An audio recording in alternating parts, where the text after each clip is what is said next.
दोस्तों अपनी आंखों को बंद कर लीजिए और इस कहानी को ध्यान से सुनिए। यकीनन आपकी चिंता करने की आदत हमेशा हमेशा के लिए समाप्त हो जाएगी।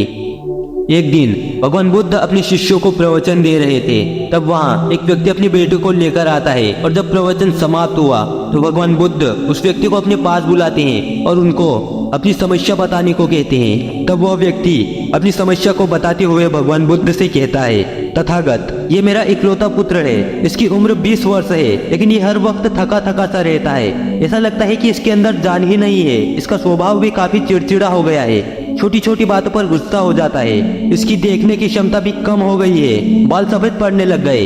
इतनी कम उम्र में इतनी बड़ी उम्र का लगना, मुझे तो कुछ समझ नहीं आ रहा। जब मैं अपने पुत्र को एक वैद्य जी के पास ले गया तो उन्होंने कहा कि आपका पुत्र तनाव बहुत अधिक लेता है। उन्होंने एक औषधि भी दी और तनाव कम करने को कहा, लेकिन उनके बहुत समझाने के बाद भी मुझे तनाव का मतलब समझ नहीं आया कि तनाव है क्या, ये कैसे आता है। हे तथागत, आप ही इसका कोई समाधान बताइए।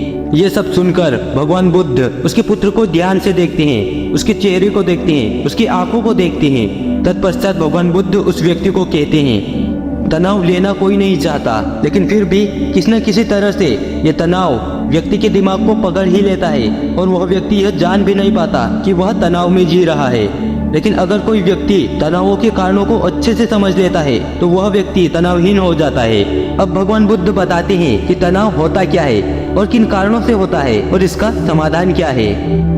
जब भी कोई व्यक्ति किसी काम को कर रहा होता है लेकिन उसका मन कहीं और ही भटक रहा होता है, अपनी कल्पनाओं में होता है, तब उसके शरीर और मन के बीच एक दूरी पैदा हो जाती है और इसी कारण उसमें तनाव उत्पन्न हो जाता है। क्योंकि वह व्यक्ति कहने को तो अपने काम को कर रहा है, अपने शरीर से तो काम करते हुए दिखा रहा है, लेकिन उसका मन, उसकी सोचने समझने की क्षमता कहीं और ही है। आखिर कोई पसंदीदा खेल खेलने के बाद व्यक्ति चुस्ती और प्रसन्नता से कैसे भर जाता है, जबकि उसने तो अपने शरीर को थकाया है। लेकिन समझने वाली बात यह है कि पसंदीदा खेल खेलते समय मन और शरीर पूरी तरह से उस खेल में केंद्रित होते हैं, जिससे शरीर और मन के बीच कोई दूरी पैदा नहीं होती, जिससे कोई तनाव भी पैदा नहीं होता, और अगर कोई तनाव था भी तो वो दूर हो जाता है। लेकिन इसके विपरीत जब हम कोई ऐसा काम करते हैं जो हमें पसंद नहीं होता तो हमारा शरीर तो उस काम को कर रहा होता है, परंतु हमारा मन कहीं दूर कल्पनाओं में ही भटक रहा होता है। हमारे शरीर और मन के बीच दूरी पैदा हो गई और तनाव ने जन्म ले लिया। इसलिए व्यक्ति को आवश्यक है कि एक समय पर सिर्फ एक ही काम को करे, अपने शरीर और मन की पूरी शक्ति सिर्फ एक काम पर लगाए, जिससे मन और शरीर के बीच दूरी उत्पन्न न हो और तनाव का जन्म न हो। भगवान बुद्ध अंत में कहते हैं कि एक बार में सिर्फ एक ही काम को करो। अगर भोजन कर रहे हो तो सिर्फ भोजन का आनंद लो। अगर चल रहे हो तो अपना पूरा ध्यान सिर्फ चलने पर लगाओ। पूरे मन और शरीर के साथ, पूरे फोकस के साथ एक समय में सिर्फ एक ही काम को करो। यही सबसे आसान विधि है चिंता या तनाव से मुक्त रहने की।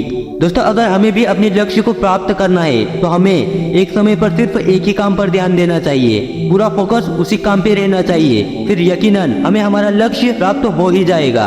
दोस्तों, इस कहानी से आपको समझ आ ही गया होगा कि हम चिंता क्यों और किन कारणों से करते हैं। अपने लक्ष्य पर फोकस रखिए और अपने कर्म को करते रहिए।